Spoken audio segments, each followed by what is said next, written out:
From the New Arts and Media Studios in Milwaukee, I'm Charles Purcell. This is The Log. Oh, we talked music yesterday. I want to talk a little more music because we lost Nancy Griffith recently, just in the past few days. She passed away, only 68 years old. I haven't heard a cause of death. I don't know why. I don't know what happened. But, oh my goodness. What a loss. What a sad day. For me, famous people die all the time. Most of them have no effect on me. I shed several tears when I heard the news of Nancy Griffith. She was just a beautiful artist in every way. Wrote and performed the greatest folk songs. Just a beautiful, distinctive voice. And a presence. Sometimes the way she introduced her songs were every bit as entertaining and moving as the songs themselves. She always had a nice little story, a nice little monologue to introduce her songs. And she was just loved by a relatively small following compared to, the big artists, the big stars. And I read lots of articles about her over the last few days. And I came to learn something I didn't know, that she was kind of unhappy. She had some dissatisfaction about her career. She was quoted as saying, why do I have to go through all this? She never really sold, although of course she sold albums, but she really had to continue to tour. That was the only way she made a living as an artist. She never really quite got the recognition she deserved. From the people who knew her, from her fans, she was absolutely beloved, and I count myself among those fans. I couldn't help but think, this is why I don't like country music. As an institution. You and I had a long conversation about Ken Burns' PBS documentary, Country Music. And I was pretty harsh about the racism and the sexism of country music and the music itself, how it really has to be, so damn simple, and which they take pride in, 3 chords and the truth, that old thing. Well, Nancy Griffith was not a country artist only because they didn't embrace her. Her music was certainly country. She had a pretty heavy Texas twang. She used country instrumentation, slide guitars and things like that. But sometimes it's hard to describe the difference, the distinction between folk music and country. It's the old thing, I know it when I hear it, I know it when I see it, but it's hard to describe. The one thing I will venture to say is that in order to be accepted in the country music world, the record labels, your fellow artists, and especially the fans, it's almost like your music has to be dumb. It has to be about sex and trucks and drinking. All of the reasons that many of us say we can't stand country music, and I can't. I'm a hater. Now, sure, there's lots of kind of old school country that I like, and I like Willie Nelson, and I love George Jones, and there's some old school artists that I like. But overall, generally, as an art form, as an institution, it seems like it has to be dumbed down in order for it to be accepted. And the truth is, Nancy Griffith was never accepted into the institution of country music. If she had been, she could have been much more recognized. She could have had a better living. She could have had some of that satisfaction that she missed. But her music was sophisticated, and her lyrics were absolute poetry. And there was such heartfelt, genuine pathos and emotion and nuance and this great sort of writer's attention to detail. It was just beautiful. And And country music didn't embrace her. The fans didn't embrace her. She never had a top charting hit on the country charts. She was never considered for the Country Music Hall of Fame. She just, and even though, like I say, she had her following, and if you're familiar with Nancy Griffith and her music, then you're part of that following. You know what I'm talking about. She was a favorite on Austin City Limits, and she was a favorite on tour. She was certainly a favorite among her fellow artists. One that comes to mind is Lyle Lovett. They worked together. Now, there's another interesting, Lyle Lovett's another interesting character. He also sort of fits that mold. He wasn't a bona fide country star. He wasn't embraced by what I've been calling the institution. Some refer to him as alt country, because he dared to be innovative. He dared to be interesting. And our conversation yesterday was about this kind of horrible, very much white rock and roll. And that once that was over in the late 80s and into the early 90s, if you heard yesterday's show, we were talking about how the focus of popular music changed and good old rock and roll was over, and it was a lot of R&B and hip hop and rap dominated from that point on to our current day. And the idea that white folks kind of gave up. And we had, I don't know if you heard yesterday's show, we had a long conversation about how to this day, white folks, when they go out to the state fair or they go out to the corner bar, all they want to hear are big old radio hits. Big old rock and roll, white guy radio hits.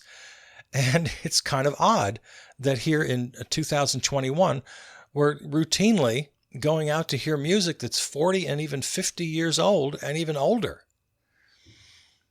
So it's very much related to our conversation from yesterday. The certain music industries, certain sectors of the music industry, and right now I'm mostly talking about the fans, they just don't want to accept. They're not willing to listen. And that just makes me sad. Somebody like Nancy Griffith should have been known by everyone. She should have topped the charts. She should have made a very comfortable living. She should be in somebody's Hall of Fame. But that the fact that folk music tends to be this kind of little sister to country music, a lot of people, you say folk music, they look at you with a blank stare. They don't even know what you're talking about. They think, the folk renaissance of the late 50s and early 60s, the Kingston Trio, or maybe Bob Dylan in his very early years, or Peter, Paul, and Mary.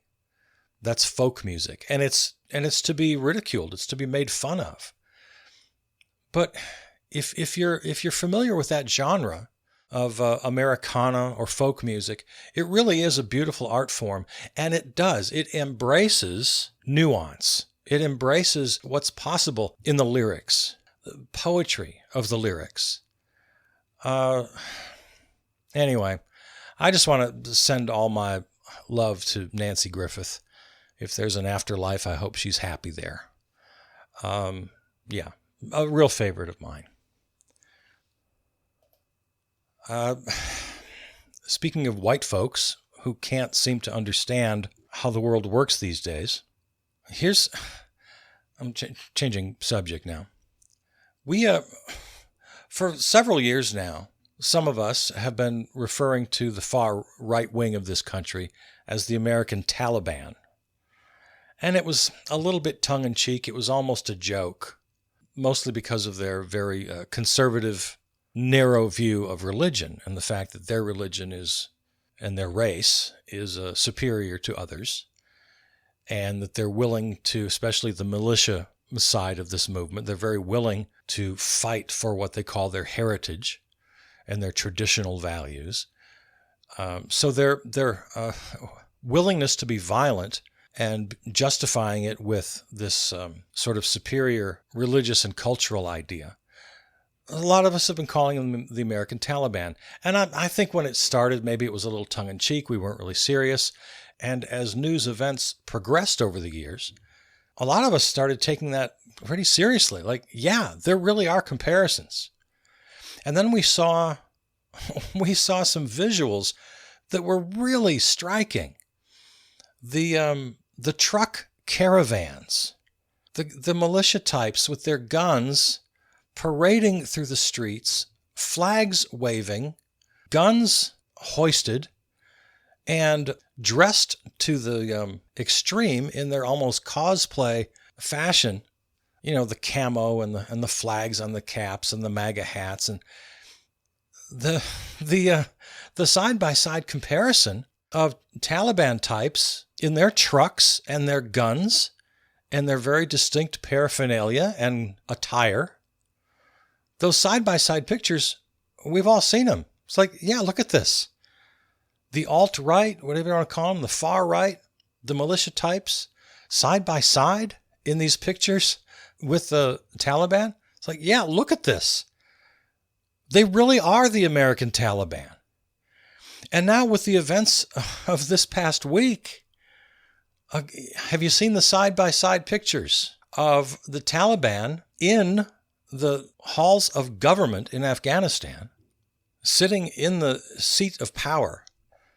That picture juxtaposed right next to the January 6th invaders sitting in the House of the Senate, on the floor of the Senate. I mean, they're practically identical in their fashion, in their style, in their attitude. Yeah, what started as a little bit of a tongue-in-cheek insult and evolved into a, yeah, this is true, has now evolved into, it's unmistakable. And now, reading from Vice News, headline, "The far right," that is the American far right, "is celebrating the Taliban takeover of Afghanistan." Commentator Ben Makouch. Reading now. While much of the world has watched in horror at the swift Taliban takeover of Afghanistan, far-right internet hordes and extremists linked to neo-Nazi terror groups are applauding the fundamentalist insurgents. "I think Islam is poisonous," posted an account linked to a former Proud Boys network on Telegram, an encrypted app widely used by the far right. "But these farmers and minimally trained men fought to take their nation back from world governments. They took back their national religion as law and executed dissenters. Hard not to respect that." That's a quote. That's a post from a Proud Boy. Many of these posts were blatantly anti-Semitic and celebrated the Taliban's resistance to a global Jewish cabal, a racist and inaccurate trope commonly cited on Telegram. "If white men in the West had the same courage as the Taliban, we would not be ruled by Jews currently," said the same Proud Boys linked post, viewed close to 2,500 times.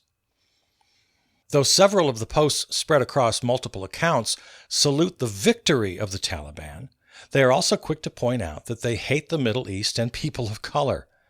God. But to the far right, whose number one enemy is the United States government and its global network of allies, seeing the system, the shorthand word among the far right for world governments, seeing the system resisted is a victory for their dystopian worldview.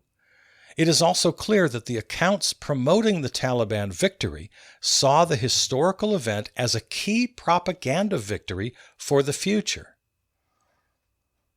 Wow. The quick succession of events and the spectacularly incorrect American intelligence forecasts weren't lost on the extremist right on Telegram. "To be honest, the Taliban is epic," said a popular white nationalist commentator on Telegram in a post viewed over 2,000 times. "The U.S. had to invade in the early 2000s and stay over 20 years, spending $1 trillion and dozens of American lives to hold them back. As soon as we left, the Taliban took over the whole country in like 12 hours. LMAO. And if I know my acronyms, I think that's laugh my ass off. I celebrate every time the U.S. government is embarrassed. You should too. A blog linked to members of neo-Nazi organizations has celebrated figures like al-Qaeda leader Osama bin Laden and recently posted a long article applauding the failures of the international coalition For those unaware, NATO is pulling out of Afghanistan after 20 years of war with the Taliban and losing, the blog stated. This should in fact be celebrated as a victory against the Jewish-controlled world. While the Taliban does have its faults, they are nonetheless a marked enemy of the Jews. Another reason to celebrate this victory for the Taliban is yet another example that our enemy, this system, is but a paper tiger. So our comparison has evolved into an absolute mirror image. The right-wing militia types of this country, who have gained strength over the last 4 years over the administration. In fact, speaking of the Orange Menace, he himself has contributed to this parallel comparison.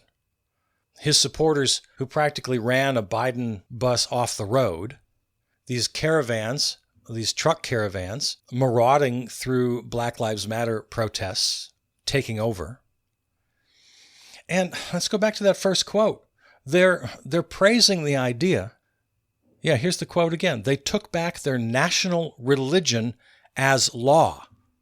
So that's what they want. That's what they want. They're white nationalists. They're Christian nationalists. People of color and Jews are to be, I don't know, what, executed? Or at the very least, marginalized, put in their place. Yeah, this is what we've got.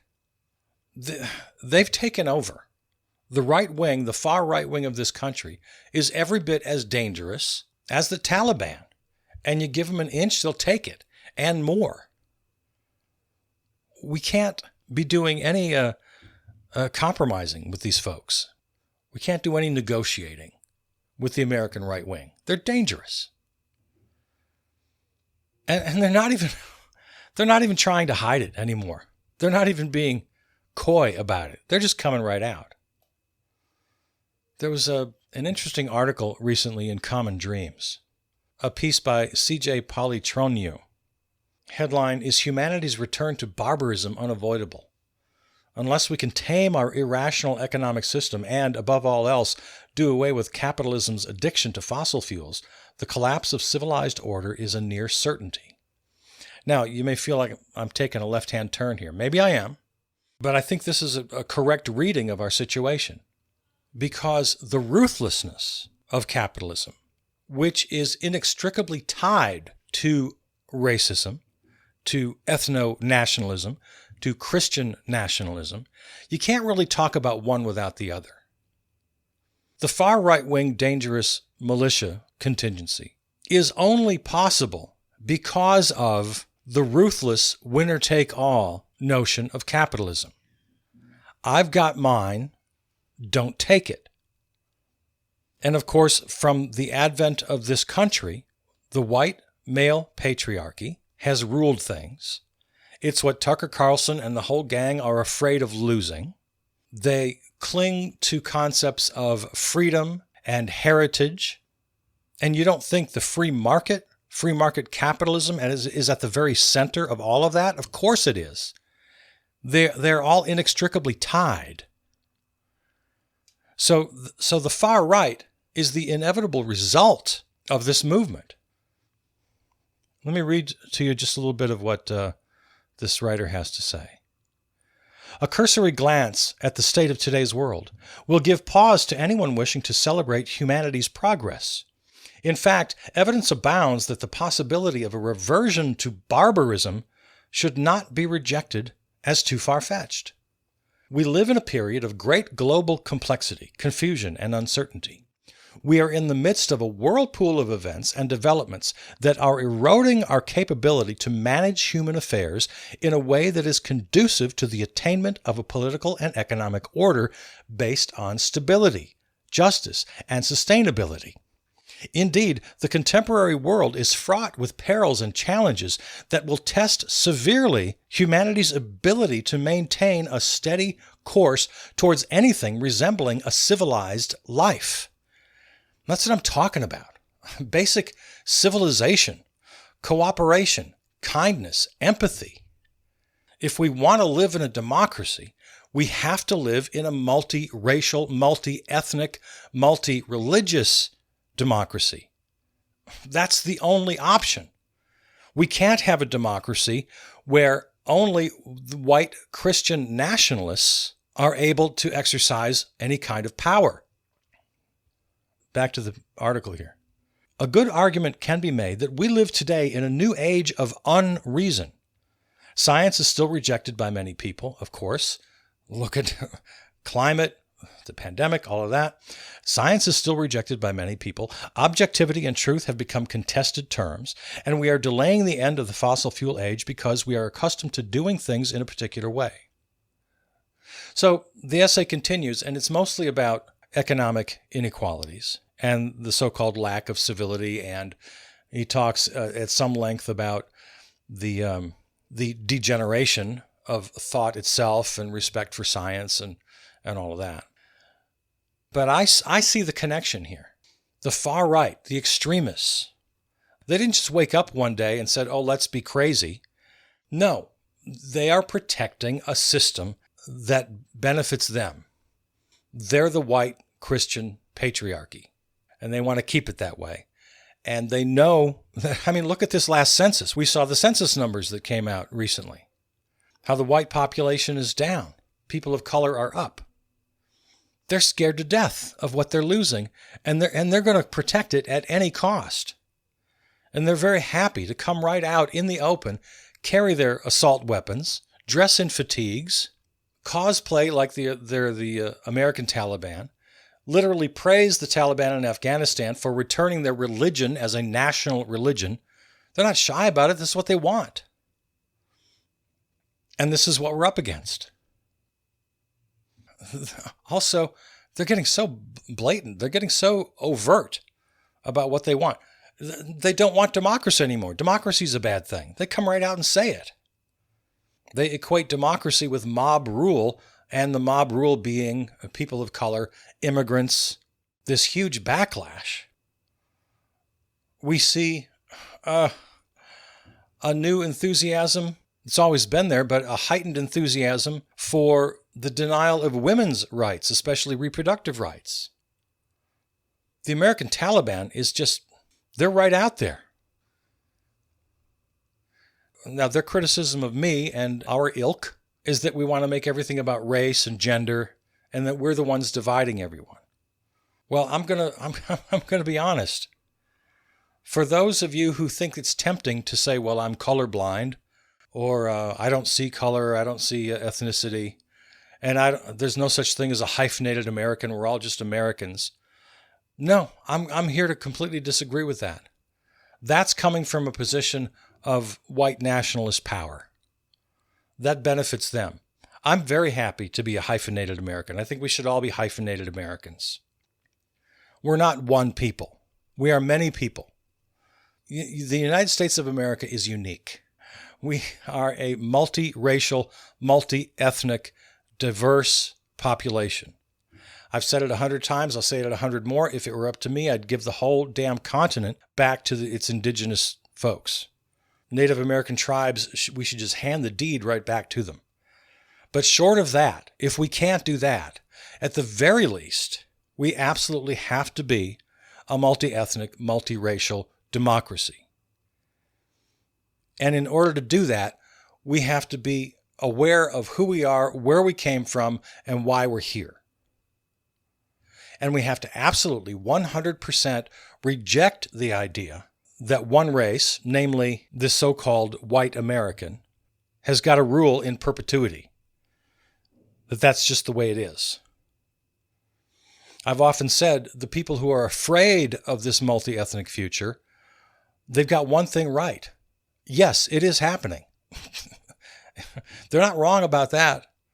People of color, immigrants, certainly are going to outnumber this small, self-defined white power structure.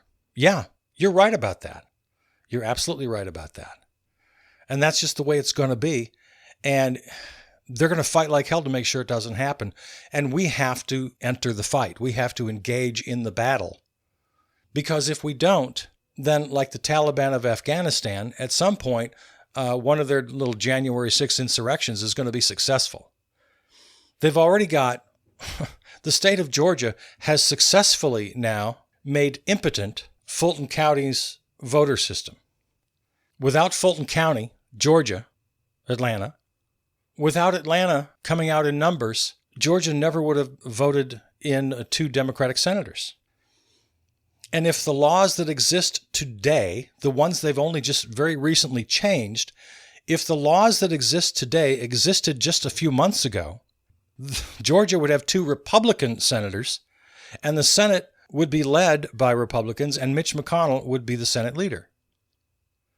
And now they have those laws in place. They have succeeded. The American Taliban, white nationalist, Christian nationalist, subverting law to maintain power, to basically establish with anti-LGBTQ laws, with anti-women's rights laws, basically establish a national religion, their very particular form of Christianity, just like the Taliban has a very specific strain of Islam. I found the Taliban press conference interesting. Oh, yes, women are very necessary for society, and women will have their rights. Within the limits of Islamic law, of course. Word for word, what a Christian nationalist would say in the United States. Oh, we love our women, within the confines of Christian doctrine. So, where are we today? Like it or not, we're in a struggle, we're in a battle, and we have to get into the fight. You can't just sit in the sidelines and watch the American Taliban have victories. Because they damn near had a victory on January 6th. They came perilously close. We've learned since then the maneuverings of the Orange Menace and his Justice Department, trying to declare the election a fraud, attempting to go into all the swing states and reverse the election, and falling short of that goal.